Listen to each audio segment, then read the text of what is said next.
এক সুন্দর সকালে গ্রামের পাশের এক বড় বাগানে কাঠবিড়ালির লাকি তার নাশটা খুঁজছিল। লাকি খুব কৌতূহলী আর সাহসী। হঠাৎ সে এক ছোট্ট রঙিন টিয়া পাখির টিনাকে দেখে, যা গাছের ডালে বসে গান গাইছিল। লাকি ধীরে ধীরে গাছের দিকে চলে যায়। টিনা প্রথমে ভয় পায়, কিন্তু লাকি বন্ধুত্ব করতে চাচ্ছিল। লাকি বলল, হ্যালো, আমি লাকি, তুমি কে? টিনা হেসে বলল, আমি টিনা, তুমি কি আমার বন্ধু হতে চাও? তারপর লাকি আর টিনা একসাথে বাগানে ঘুরতে লাগল।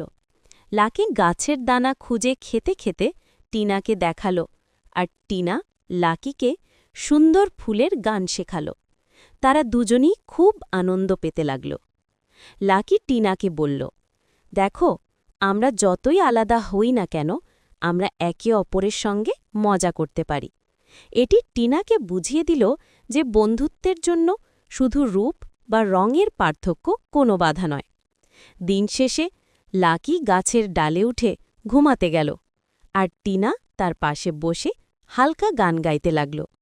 তারা দুজনেই ঠিক করল, এভাবেই তারা সারা জীবন বন্ধু থাকবে।